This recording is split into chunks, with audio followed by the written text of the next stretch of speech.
My dear friends, I'm super excited to be here with you today because I have this special topic for you.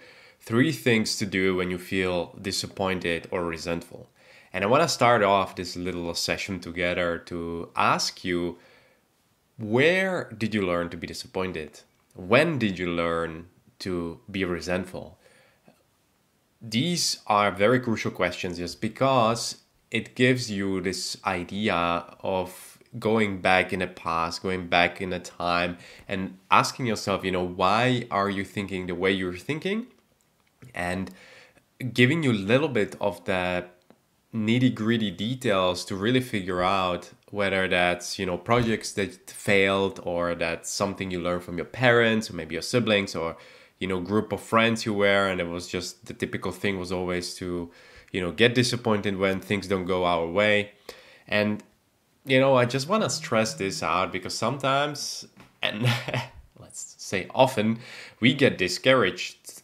Depends, what type of person you are, what situation, but often we can get discouraged just because things don't go the way we planned, the way we expected. It happens a lot in life. You experience it, I experienced it, and it means nothing bad. It means not right now, not here, and doesn't mean not never. Just we need to get really this kind of handle it with ourselves and talk to ourselves sometimes.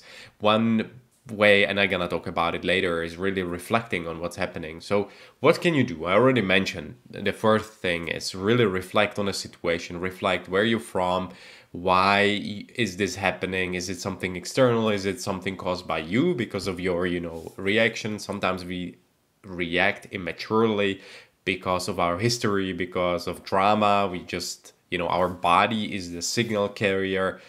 Julian Riddle, friend of mine, he talks about it a lot. He's Austrian, and so his content is in German, but he talks a lot about human behavior and how to be happy at work. And I know big part of his philosophy is really understanding the way we think and our human behavior, and really reflecting on the areas of your life, why you're disappointing, and looking beyond these as well, because a lot of times it can be really something that is related to you, that is related to your family, that is related to your past, to your job, maybe your boss or your colleagues that trigger you.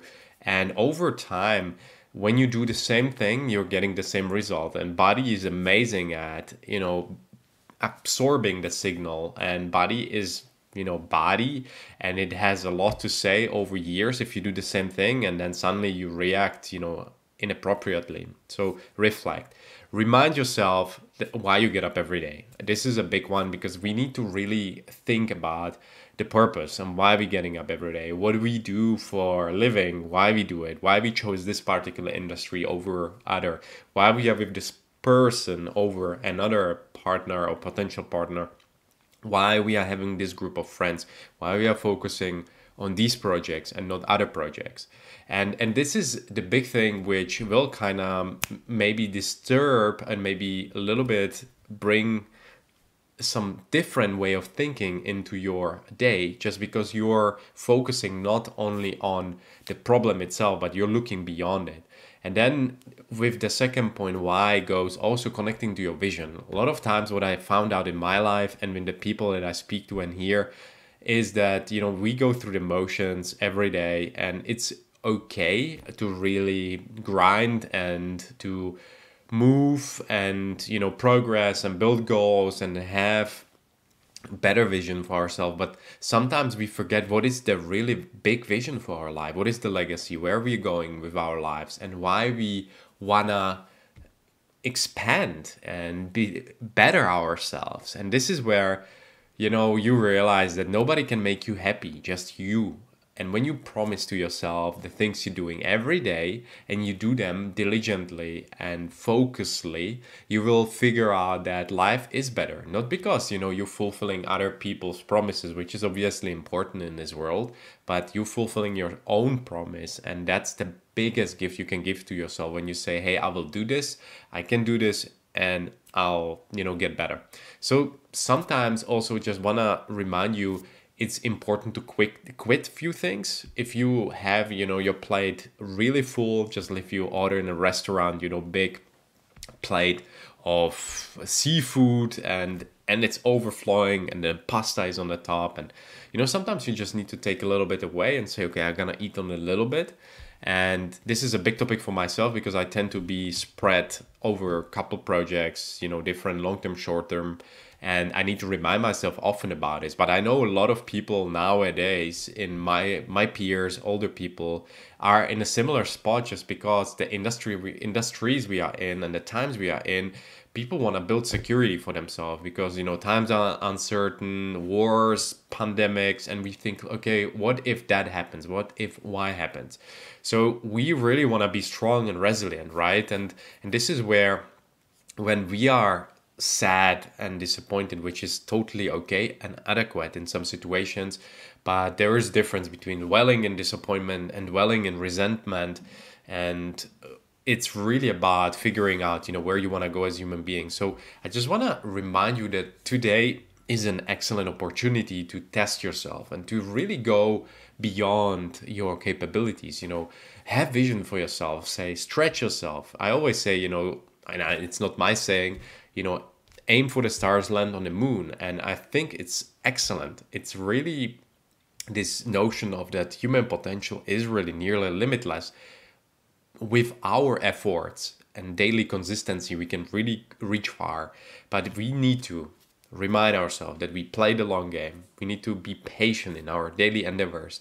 We need to build this, feedback type of culture from things we're doing. We kind of have to treat it as not as a failure type of scenario, but as a test or a game. And really, when it comes down to disappointments and to today's topic, I want to remind you to really journal. And whatever way you do, you don't have to write stuff down, but find way to reflect on things going inside, because we are like this water that one day is clean, another day is dirty, and we need to constantly keep it clean and keep it optimized, and our mental and physical health really at a peak state and shape.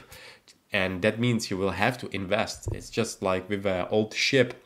If you leave it for 30 years, you don't paint it, you don't fix the deck, you don't, change the oil, all these different things, the boat gonna deteriorate. And if you go, on a raging sea, the chance of you getting, the ship drowning is big. The same thing goes with our lives, situations we are put in, social, business, personal situations, family.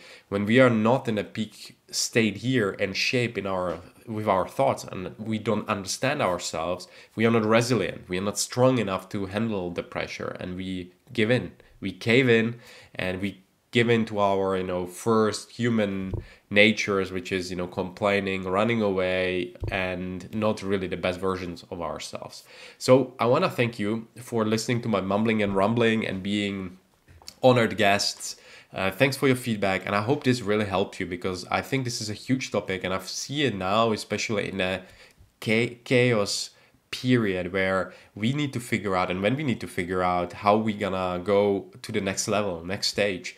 And that often means stepping back and figure out what are the anchors attached to, what are the big baggages that are hanging on us, or we are carrying on our shoulders from the years of, disappointment and discouragement and all these different things. So I encourage you to do the hard work, look at it, and with an optimistic eye, because the future is better than we think. There is, a lot of books about it, from Steve Kotler, Abundance, and Jamie Wheel, and all other mavericks in the industry who see the future way better than it is now. So stay awesome, stay strong, and really focus on things that matter, which is, improving every day, radiating health, making sure you manage diseases and stay in a superly awesome shape, and lead a heroic and inspirational life.